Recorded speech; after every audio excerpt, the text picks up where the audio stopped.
पोखरामा भएको विमान दुर्घटनामा काठमाडौँबाट आएका फोरेन्सिक विज्ञले थाले पोस्टमार्टमको काम। विमान दुर्घटनामा 4 जनाको अवस्था अझै अज्ञात, खोजी कार्य जारी। दुर्घटनाग्रस्त यति विमानको ब्ल्याक बक्स भेटियो।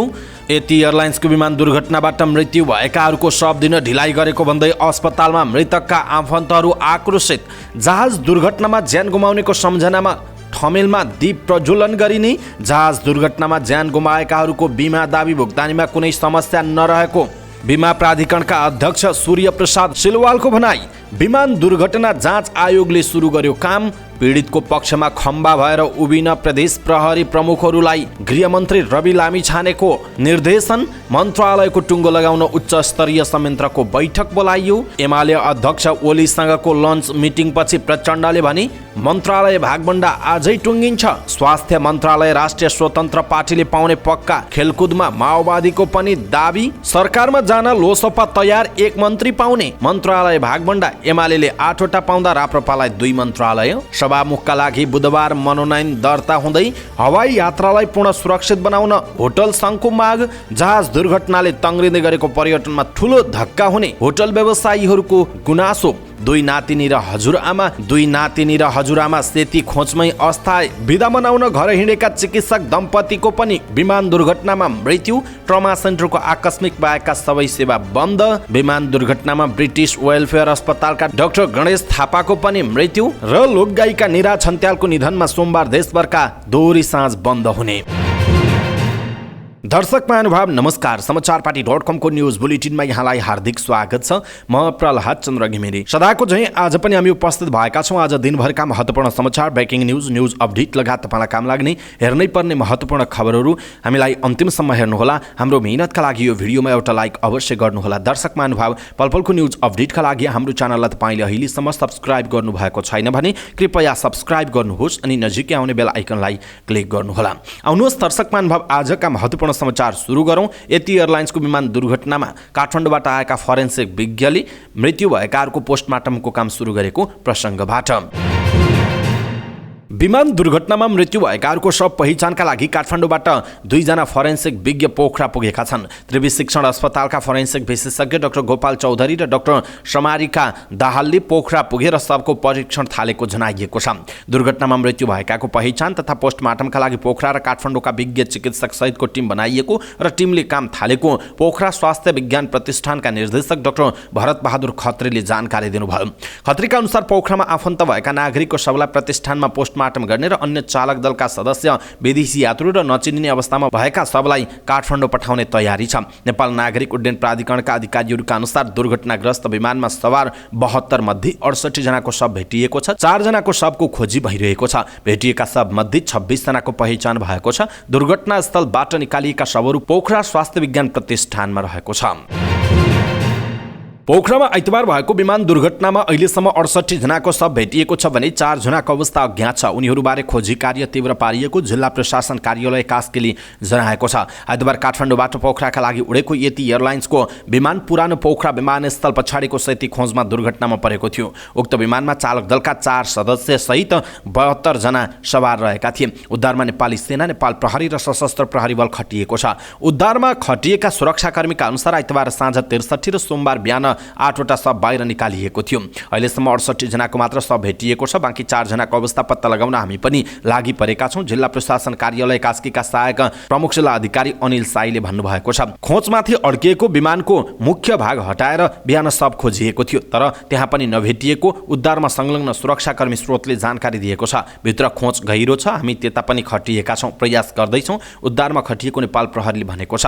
उद्धारमा समस्या भएपछि क्रेनको प्रयोग गरिएको छ भने गोताखोरको प्रयोग भइरहेको छ। शवलाई पोस्टमार्टमका लागि पोखरा स्वास्थ्य विज्ञान प्रतिष्ठानमा राखिएको छ। आइतबार पोखरामा दुर्घटना भएको यति एयरलाइन्सको विमानको ब्ल्याक बक्स भेटिएको छ। नेपाल नागरिक उड्डयन प्राधिकरणका प्रवक्ता जगन्नाथ निरौलाले बिहान ब्लक भेटिएको जानकारी दिनुभयो। ब्ल्याक बक्स विमान दुर्घटनाको कारण पत्ता लगाउन महत्त्वपूर्ण मानिन्छ। ब्ल्याक बक्समा फ्लाइट राडर रेकर्ड र ककपिट भोइस रेकर्ड हुन्छ। प्रवक्ता निरौलाका अनुसार ब्ल्याक बक्स नेपाली सेनालाई बुझाइएको छ। उक्त ब्ल्याक बक्स काठमाडौँ पुर्याइएको र दुर्घटना जाँच आयोगलाई बुझाइने प्राधिकरणले जनाएको छ। यति एयरलाइन्सको विमान दुर्घटनामा मृत्यु भएकाहरूको शव दिन ढिलाइ गरेको भन्दै मृतकका आफन्त आक्रोशित भएका छन्। शव पहिचान भएको 24 घण्टा बितिसक्दा समेत शव बुझ्न नपाएको भन्दै उनीहरू आक्रोशित भएका हुन्। पोखरा स्वास्थ्य विज्ञान प्रतिष्ठानको पोस्टमार्टम गृह अगाडि जम्मा भएका मृतकका आफन्त र परिवारका सदस्यले धेरै समय पर्खिनु परेको भन्दै विरोध जनाएका छन्। मृतकका परिवारका सदस्यले शव दिन ढिलाइ हुनुको कारण जानकारी माग गर्दै आफूहरूले कतिबेर कुर्नुपर्ने हो भन्ने प्रश्न गरेका छन्। अस्पतालले पहिचान भएका र पोस्टमार्टम भएका शव पनि आफन्तलाई दिएको छैन। अस्पतालले सबै शव जम्मा भएपछि मात्र सोमबारबाट दिने बताएको थियो, तर पहिचानका शव पनि दिन ढिला गरेको भन्दै आफन्त आक्रोशित बनेका छन्। अस्पतालले पनि पोस्टमार्टम भइरहेको र क्रमशः दिइने बताएको छ। दुर्घटनाग्रस्त विमानमा सवार 72 मध्ये 68 जनाको शव भेटिएको छ। शव भेटिएका मध्ये 26 जनाको पहिचान भएको छ। 4 जनाको शवको खोजी भइरहेको जनाइएको छ। आइतबार भएको जहाज दुर्घटनामा ज्यान गुमाउने मृतकको चिरशान्तिको कामना गर्दै ठमेलमा दीप प्रज्वलन गरिने भएको छ। ठमेल पर्यटन विकास परिषदले ठमेलको नरसिंह चोकमा मृतात्माको चिरशान्तिको कामना गर्दै दीप प्रज्वलन गर्ने भएको हो। पोखरामा यति एयरलाइन्सको आइतबार जहाज दुर्घटनामा परेको थियो। उक्त दुर्घटनामा 68 जनाको मृत्युको पुष्टि भएको छ। जहाजमा 72 जना सवार थिए। अज्ञात 4 जनाको खोजी कार्य जारी रहेको छ। राष्ट्रिय विपद जोखिम न्यूनीकरण तथा व्यवस्थापन कार्यकारी समितिको बैठकले विमान दुर्घटनामा परि निधन भएका परिवारका सदस्यलाई सब व्यवस्थापनमा सहजीकरण गर्ने निर्णय गरेको छ। सोमबार सिंहदरबारमा बसेको समितिको बैठकले यस्तो निर्णय गरेको हो। बैठकपछि सञ्चारकर्मीहरूसँग कुराकानी गर्दै नेपाल बीमा प्राधिकरणका अध्यक्ष सूर्यप्रसाद सिलवालले विमान दुर्घटनामा परेर निधन भएकाहरूको बीमा दाबी भुक्तानी सम्बन्धमा कुनै समस्या नरहेको बताउनुभयो। शवहरूको पोस्टमार्टम कार्यलाई चुस्त बनाउने र चाँडै नै विदेशी शवहरूलाई पनि आफन्तलाई जिम्मा लगाएर पठाउने तयारीका बारेमा छलफल भएको उहाँले बताउनुभयो। प्रमाणको आधारमा बीमा दाबीमा कुनै समस्या नरहेको उहाँको भनाइ थियो। विदेशी नागरिकको शव पनि सङ्कलन गरेर त्यसको पोस्टमार्टम गर्नुपर्ने र त्यसलाई विदेश पठाउने व्यवस्थालाई कसरी सहजीकरण गर्न सकिन्छ भन्ने विषयमा छलफल भएको पनि उहाँले बताउनुभयो। बैठकमा गृह मन्त्रालयसँगै प्रधानमन्त्री तथा मन्त्री परिषदको कार्यालय, स्वास्थ्य तथा जनसङ्ख्या मन्त्रालय, संस्कृति पर्यटन तथा नागरिक उड्डयन मन्त्रालयका सचिवहरू र नेपाल नागरिक उड्डयन प्राधिकरण, सुरक्षा निकायका प्रमुखहरू लगायत सरोकारवालाहरूको सहभागिता थियो। आइतबार बिहान 10:32 जाँदा त्रिभुवन अन्तर्राष्ट्रिय विमानस्थलबाट पोखराका लागि उडेको यति एयरलाइन्सको call sign 9NANC flight number 691 ATR 72 जहाज सेती नदीको खोजमा दुर्घटनाग्रस्त भएको थियो। पोखरामा आइतबार बिहान भएको यति एयरलाइन्सको विमान दुर्घटनाको सत्य तथ्य पत्ता लगाउन गठित विमान दुर्घटना जाँच आयोगले काम सुरु गरेको छ। दुर्घटना जाँच आयोगले काम सुरु गरेको नेपाल नागरिक उड्डयन प्राधिकरण क्यानका प्रवक्ता जगन्नाथ नेरौलाले जानकारी दिनुभयो। उहाँका अनुसार विमानको ब्ल्याक बक्स भेटिएको छ। ब्ल्याक बक्स आयोगलाई बुझाइएको छ। ब्ल्याक बक्स विमान दुर्घटनाको कारण पत्ता लगाउन महत्त्वपूर्ण मानिन्छ। ब्ल्याक बक्समा फ्लाइट राडर रेकर्ड र ककपिट भोइस रेकर्ड हुन्छ। सरकारले आइतबार दुर्घटनामा परेको यति एयरलाइन्सको विमानको दुर्घटनाको सत्य तथ्य पत्ता लगाउन 5 सदस्यीय जाँचबुझ आयोग गठन गरेको थियो। आयोगको संयोजकमा पूर्व सचिव नागेन्द्र घिमिरे रहनु भएको छ। साथै सदस्यमा हवाई विज्ञद्वय दीपक प्रकाश वास्तोला अवकाश प्राप्त उपरथी र सुनिल थापा अवकाश प्राप्त क्याप्टेन तथा हवाई मर्मत इन्जिनियर एकराजङ थापा रहनु भएको छ। आयोगको सदस्य सचिवमा संस्कृति पर्यटन तथा नागरिक उड्डयन मन्त्रालयका सहसचिव बुद्धिसागर लामिछाने रहेको जनाइएको छ। दुर्घटनाको कारण पहिचान गर्न र आगामी दिनमा त्यस्ता दुर्घटना दोहोरिन नदिनका लागि अपनाउनु पर्ने सुझाव सहितको प्रतिवेदन दिन आयोग गठन गरिएको हो। आयोगलाई 45 दिनको समयावधि तोकिएको छ। उपप्रधानमन्त्री तथा गृहमन्त्री रवि लामिछानेले प्रदेश प्रहरी प्रमुखको रूपमा सरुवा भएका प्रहरी नायब महानिरीक्षक DIGहरूलाई उच्च मनोबलका साथ प्रदेशमा गएर काम गर्न निर्देशन दिनुभएको छ। पुस 28 मा भएको सरुवा पश्चात जिम्मेवारी हेरफेर भएका DIGहरूलाई सोमबार निर्देशन दिँदै गृहमन्त्री लामिछानेले कुनै राजनीतिक हस्तक्षेप बिना सङ्गठनले कार्यकुशलता हेरेर जिम्मेवारी हेरफेर गरेको बताउनुभयो। विगतमा सरुवालाई सजायको रूपमा लिने गरेको भए तापनि यसपटक कार्यकुशलतालाई नै हेरेर जिम्मेवारी तोकिएको र प्रदेशमा कुनै पनि राजनीतिक आग्रह वा पूर्वाग्रह नराखी जनताको हितका पक्षमा काम गर्न उहाँले निर्देशन दिनुभयो। प्रहरी नेतृत्वका लागि पनि कुनै शक्ति केन्द्रमा व्यक्तिगत विवरण बायोडाटा लिएर धाउनु नपर्ने भन्दै गृहमन्त्री लामिछानेले भन्नुभयो, तपाईको कार्यकुशलता, कार्य सम्पादन तथा तोकिएको जिम्मेवारीमा कस्तो भूमिका निर्वाह भएको छ, यसैको आधारमा नेतृत्व चयन हुन्छ, त्यसैले जिम्मेवारी निर्वाहमा ध्यान दिनुहोला उहाँको भनाइ छ। प्रदेश तथा अन्य निकायमा रहेका सबै प्रहरी उच्च अधिकारीलाई सधैँ पीडितको पक्षमा खम्बा भएर उभिन उपप्रधानमन्त्री समेत रहनुभएका लामिछानेले आग्रह गर्नुभयो। कसैको प्रभाव वा दबावमा नपरी नागरिकको साथी बन्ने गरेर नियम कानुनको पालनामा दृढ रहन उहाँले DIGहरूलाई भन्नुभएको छ।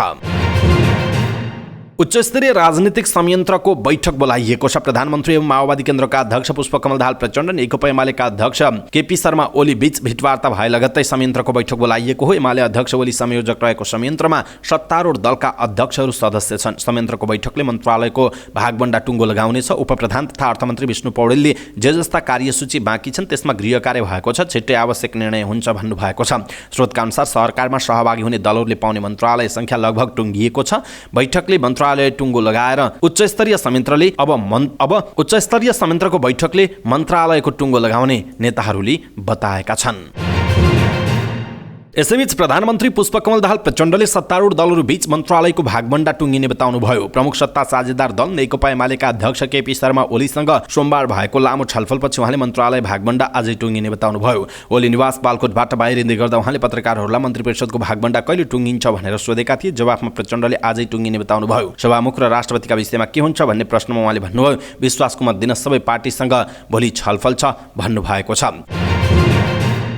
यसैबीच राष्ट्रिय स्वतन्त्र पार्टी रासोपाले जम्मा 3वटा मन्त्रालय पाउने भएको छ। राष्ट्रिय स्वतन्त्र पार्टीका सभापति रवि लामिछाने उपप्रधान तथा गृहमन्त्री भइसक्नु भएको छ भने अब थप 2 जना मन्त्री हुनेछन्। प्रधानमन्त्री तथा माओवादी केन्द्रका अध्यक्ष पुष्पकमल दाहाल प्रचण्ड र एमाले अध्यक्ष केपी शर्मा ओली बीच भएको छलफलमा मन्त्रालय भागबण्डा लगभग टुङ्गिएको छ। एमाले अध्यक्ष ओलीको निवास बालकोटमा भएको भेटपछि प्रधानमन्त्री प्रचण्ड सरकार विस्तारको विषय आजै टुङ्गिने बताउनुहुन्छ। उच्च स्रोतका अनुसार 8 सांसद बराबर 1 मन्त्रीको सहमति जुटेको छ। राष्ट्रिय स्वतन्त्र पार्टीले स्वास्थ्य तथा जनसङ्ख्या मन्त्री पाउने पक्का भइसकेको छ। अर्को मन्त्रालय युवा तथा खेलकुद पाउने सम्भावना छ। यसमा माओवादी केन्द्रको पनि दाबी रहेकाले अन्तिम निर्णय नभएको स्रोतको दाबी छ।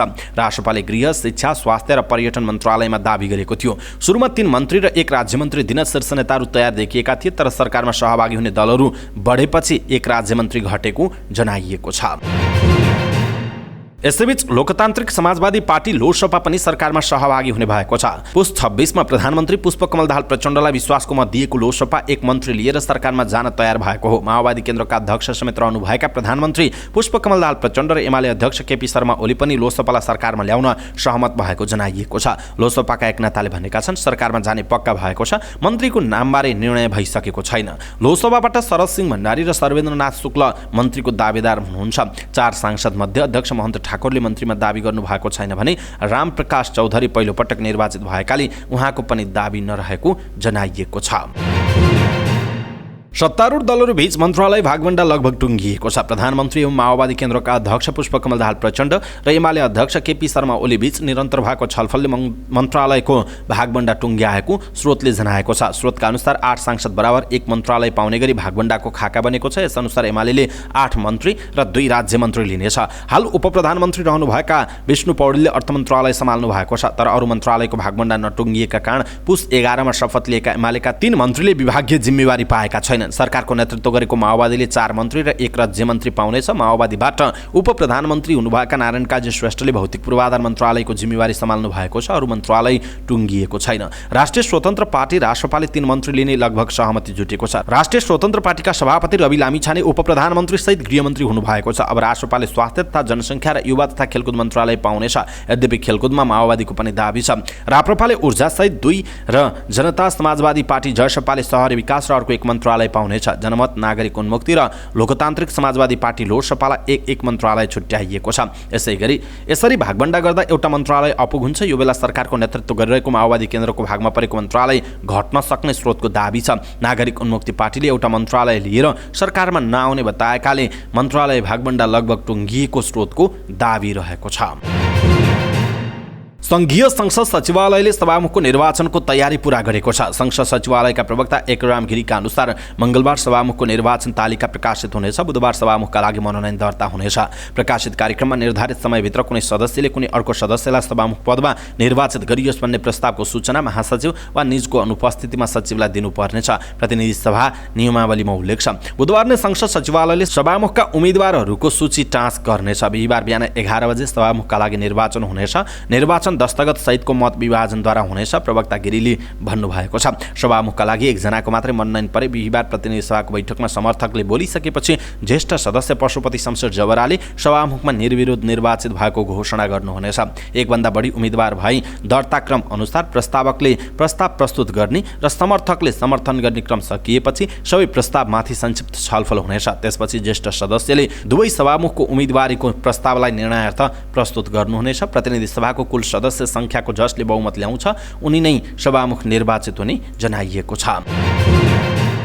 होटल संघ नेपाल हानले हवाई यात्रालाई पूर्ण रूपमा सुरक्षित बनाउन सरोकारवालासँग माग गरेको छ। सोमबार एक विज्ञप्ति जारी गर्दै हानले यति एयरलाइन्सको आइतबार भएको जहाज दुर्घटनाले नेपाली आकाश असुरक्षित भएको सन्देश प्रवाह हुने चिन्ता व्यक्त गरेको छ। यसले हवाई क्षेत्र मात्र नभई सिङ्गो राष्ट्र र पर्यटन क्षेत्रमा नकारात्मक असर पर्ने हानको ठम्ब्याइ छ। नेपाली आकाश सुरक्षित बनाउनु राज्य र सबै सरोकारवालाहरूको कर्तव्य भएको समेत विज्ञप्तिमा उल्लेख छ। आगामी दिनमा यस्ता दुर्घटना हुन नदिन सुरक्षित यात्राको प्रत्याभूति दिलाई हवाई जहाज तथा हवाई यातायात व्यवस्थाको सुरक्षा मापदण्ड सुनिश्चित गर्न समेत हानले माग गरेको छ। यात्रुको सुरक्षामा कुनै कमी कमजोरी हुन नदिन पूर्ण सुरक्षित हवाई यात्राको प्रत्याभूति गर्न हानले माग गरेको छ। यात्रुको सुरक्षामा कुनै कमी कमजोरी हुन नदिन पूर्ण सुरक्षित हवाई यात्राको प्रत्याभूति गर्न समेत हानले माग गरेको छ। छानबिन गर्न गठन भएको समितिले निर्मम र सूक्ष्म ढङ्गबाट अध्ययन गरी प्रभावकारी प्रतिवेदन आउने अपेक्षा समेत हानले गरेको छ।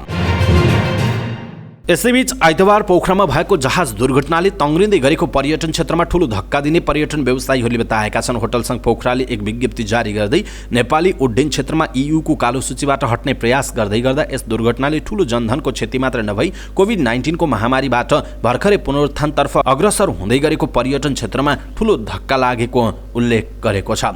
नेपाली हवाई क्षेत्रलाई सुरक्षित, भरपर्दो र व्यवस्थित बनाउन व्यवसायले नेपाल सरकार, नागरिक उड्डयन प्राधिकरण र विमान कम्पनीलाई गम्भीर बन्न समेत आह्वान गरेका छन्। व्यवसायले विपदको समयमा खोजी, उद्धार र राहतका कार्यक्रम चुस्त र दुरुस्त राख्नुपर्ने कदम चाल्न सरकारसँग अनुरोध समेत गरेका छन्। हङकङबाट नातिनी बिदा मनाउन नेपाल आउने भनेपछि होममाया गुरुङ हप्ता दिन अगाडिदेखि नै फुरुङ्ग हुनुहुन्थ्यो। माघे सङ्क्रान्ति मनाउने गरी 30 गते हङकङबाट कान्छी छोरी तर्फकी कान्छी नातिनी पूजन राणा आउँदै थिइन्। त्यसैले पोखरा महानगरपालिका 15 रामबजारकी ओममाया गाडी चढेर शुक्रबार काठमाडौँ पुग्नुभयो। छोरी र नातिनी भनेपछि ओममाया हुरुक्कै हुनुहुन्थ्यो। छोरा भने पनि यिनै हुन्, छोरी भने पनि यिनै हुन्। दुई छोरी जन्माएपछि ओमकुमारीले यही भन्ने गर्नु भएको थियो। छोरा नै चाहिन्छ भन्ने समाजको पछाडि उहाँ लाग्नु भएन। उहाँका दुवै छोरी हङकङमा छन्। ओममाया गुरुङका श्रीमान ब्रिटिस आर्मी थिए। उनको 23 वर्ष अगाडि नै निधन भइसकेको थियो। छोरीहरू दुवै हङकङतिर भएपछि ओममाया उनीहरू आउने बाटो हेरिरहनुहुन्थ्यो। जेठी छोरी तर्फकी कान्छी नातिनी यास्मिन गुरुङले पोखरामै बसेर BSc पढिरहेकी थिइन्। उनै यास्मिनलाई लिएर ओममाया हङकङबाट आएकी पूजनलाई लिन शुक्रबार काठमाडौँ जानुभयो। हङकङबाट पूजन आएपछि शनिबार तिनैजना काठमाडौँ बसे र आइतबार पोखरा नै आएर माघे सङ्क्रान्ति मनाउने योजना अनुसार यति एयरलाइन्सको टिकट काटे। आफन्तहरूका अनुसार उनीहरूले आइतबार दिउँसोको टिकट काटेका थिए, तर बेलैमा पोखरा पुगेर माघे सङ्क्रान्ति मनाउने योजना अनुसार नै उनीहरूले आफ्नो उडान अगाडि सारे। बिहान 10:30 बजे उनीहरू यति एयरलाइन्सको जहाज चढेर करिब 11 बजे पोखरा ओर्लने परिवारका सदस्यले जानकारी पाएका थिए। पूर्व लेखनाथ क्षेत्र हुँदै आएको जहाज अन्तर्राष्ट्रिय विमानस्थलबाट पश्चिम पृथ्वी चोकतिरबाट फन्को मार्दै ल्यान्डिङ नै हुन नपाई सेती खोजमा बझारियो। बिदा मनाउन हङकङबाट आएकै पूजन र पोखराबाट सँगै गएका ओममाया र नातिनी यास्मिनको सँगै माघे सङ्क्रान्ति मनाउने योजना अधुरै रह्यो। उहाँले जहिले पनि ट्याक्सी लिएर यताउता हिँड्नुहुन्थ्यो। नातिनी ल्याउन पुर्याउन पनि ट्याक्सीकै प्रयोग गर्नुहुन्थ्यो। शुक्रबार उहाँ गाडी चढेर काठमाडौँ जानुभयो। हामीले ट्याक्सीमै गएर त्यसमै आउने मान्छे किन पब्लिक गाडीमा गएको होला भनेर कुरा पनि गऱ्यौँ। ओममायाका भाइ रूपक गुरुङले भन्नुभयो, उहाँ र दुई नातिनीहरूसँगै हिजो जहाजमा आउनु भएको थियो, तर घरको आँगनसम्म आउन पाउनु भएन। दुई नातिनीको सब पहिचान भइसकेको छ भने ओममायाको हुन सकेको छैन। ओममाया 67 वर्षमा टेक्नु भएको थियो भने नातिनी यास्मिन 25 र पूजन 20 वर्षकी रहेको रूपकले बताउनुभयो। माघे सङ्क्रान्ति त बरु अर्को वर्ष मनाए पनि हुन्थ्यो, तर दिदी र नातिनीहरू नै गुमाउनु पर्यो उहाँले भन्नुभयो। ओममायाको जस्तै दुई छोरीहरूका पनि दुई जना छोरीहरू थिए। दुवै छोरीका एक छोरी हजुरआमा ओममायासँगै विमान दुर्घटनामा परे। ओममाया श्रीमानको निधनपछि सामाजिक काममा सक्रिय हुनुहुन्थ्यो। परोपकार महासङ्घ कास्कीको अध्यक्ष समेत रहनुभएकी ओममाया महिलाहरूलाई सामाजिक कामका लागि जागरुक गराउनुहुन्थ्यो। सामाजिक काम भनेपछि हुरुकै गाउँ टोलमा हुने सामाजिक तथा भौतिक विकासमा पनि अगुवा हुनुहुन्थ्यो। ओममायाका छिमेकी तथा पूर्व जनप्रतिनिधि सम्बर बहादुर श्रेष्ठले भन्नुभयो, उहाँले थुप्रै ठाउँमा दान दिनुभएको छ, विकासमा सहयोग गर्नुभएको छ, उहाँको भनाइरहेको छ। पोखरामा भएको यति एयरलाइन्सको विमान दुर्घटना 2 चिकित्सकले ज्यान गुमाएका छन्। राष्ट्रिय ट्रमा सेन्टरमा कार्यरत 38 वर्षीय डाक्टर सुशील कार्की र उहाँकी श्रीमती डाक्टर सोना दिवाकरको मृत्यु भएको छ। उनीहरूका 10 महिनाको छोराको पनि मृत्यु भएको छ। श्रेष्ठ अर्थोपेडिक तथा स्पाइन सर्जन हुनुहुन्छ। उहाँ ट्रमा सेन्टरमा 6 वर्षदेखि काम गर्दै आउनु भएको थियो। उनीहरू आफ्नो बच्चाका साथ पोखरा घरमा छुट्टी मनाउन गएका थिए। ट्रमा सेन्टरले मात्रै चिकित्सक गुमाएन, नेपाल सरकारको कन्सल्टेन्ट सर्जन गुमाउँदा राज्यलाई समेत ठूलो घाटा भएको छ। सेन्टरका निर्देशक डाक्टर रुद्र मरासिनीले भन्नुभयो, हामीले देशकै एक कुशल र अर्थोपेडिक तथा स्पाइन सर्जन गुमाएका छौँ। डाक्टर मरासिनीले थप्नुभयो, उहाँ एक अनुशासित र इमान्दार चिकित्सक हुनुहुन्थ्यो। उहाँ जतिसुकै अप्ठ्यारो परिस्थितिमा पनि धैर्यपूर्वक काम गर्ने चिकित्सक हुनुहुन्थ्यो। सहकर्मी डाक्टर खुलदीप मङ्गल जोशीका अनुसार डाक्टर श्रेष्ठ मिलनसार हुनुहुन्थ्यो। उहाँ MBBS पढ्दादेखि नै पढाइमा अव्वल हुनुहुन्थ्यो।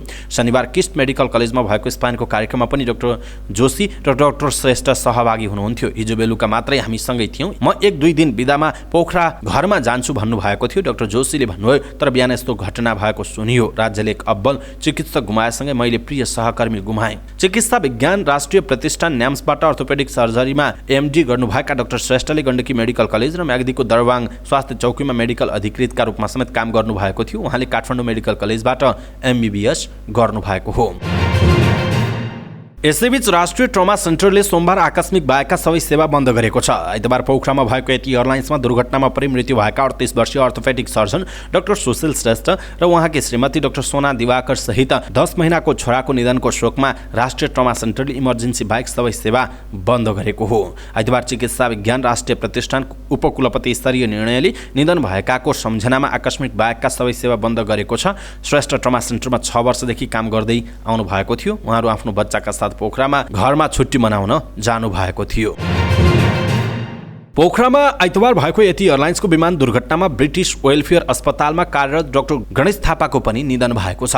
बुटवल घर हुनुभएका 36 वर्षका उहाँ काठमाडौँमा परिवारलाई भेटेर पोखरा फर्काउँदै गरेको अवस्थामा दुर्घटनामा परेको नेपाल चिकित्सक सङ्घका महासचिव डाक्टर बद्री रिजालले जानकारी दिनुभयो। डाक्टर थापाले चीनको जिनिङ मेडिकल युनिभर्सिटीबाट MBBS अध्ययन पूरा गर्नुभएको थियो भने अस्ट्रेलियाबाट MPH अध्ययन पूरा गर्नुभएको थियो। पोखरामा काम गर्नु अघि डाक्टर थापाले मनमोहन कार्डियोथेरासिक भास्कुलर तथा ट्रान्सप्लान्ट सेन्टर र वीरेन्द्र सैनिक अस्पतालमा समेत काम गर्नु भएको थियो। यति एयरलाइन्सको विमान दुर्घटनामा निधन भएकी लोकगायिका निरा छन्त्यालको शोकमा राष्ट्रिय लोक तथा दोहोरी गीत प्रतिष्ठानले सोमबार देशभरका दोहोरी साँझ बन्द गर्ने निर्णय गरेको छ। प्रतिष्ठानको आइतबार बसेको आकस्मिक बैठकले सोमबार सबै कार्यक्रम रद्द गर्नेदेखि देशैभरिका दोहोरी साँझ पनि बन्द गर्ने निर्णय गरेको जारी विज्ञप्तिमा उल्लेख छ। प्रतिष्ठानका अध्यक्ष रमेश विजीको अध्यक्षतामा बसेको बैठकले सदस्य समेत रहेकी गायिका छन्त्यालको निधनमा केन्द्र, प्रदेश र सबै शाखामा शोक मनाउने निर्णय गरेको छ। गायिका छन्त्यालको निधनले प्रतिष्ठानलाई अपूरणीय क्षति पुगेको समेत विज्ञप्तिमा उल्लेख छ। 22 वर्षीय गायिका छन्त्यालको निधनले संस्था शोकमग्न भएको पनि उल्लेख छ। गायिका छन्त्याल लाइभ दोहोरीकी चर्चित गायिका समेत हुन्। अवस्था दर्शक महानुभाव, आजका महत्त्वपूर्ण समाचार, ब्रेकिङ न्यूज अपडेट लगायत तपाईँलाई काम लाग्ने हेर्नै पर्ने महत्त्वपूर्ण खबरहरू यति नै। हामीले प्रस्तुत गरेका यी समाचारहरूप्रति तपाईँको धारणा के छ? आफ्नो धारणा तलको कमेन्ट बक्समा कमेन्ट गर्नुहोला। हाम्रो मेहनतका लागि यो भिडियोमा एउटा लाइक अवश्य गर्नुहोला। दर्शक महानुभाव, पलपलको न्यूज अपडेटका लागि हाम्रो च्यानललाई तपाईँले अहिलेसम्म सब्सक्राइब गर्नुभएको छैन भने कृपया सब्सक्राइब गर्नुहोस् अनि नजिकै आउने बेल आइकनलाई क्लिक गर्नुहोला। पलपलको न्यूज अपडेटका साथ फेरि हाम्रो भेट हुनेछ। तपाईँ समाचार पार्टी हेर्दै गर्नुहोस्। नमस्कार।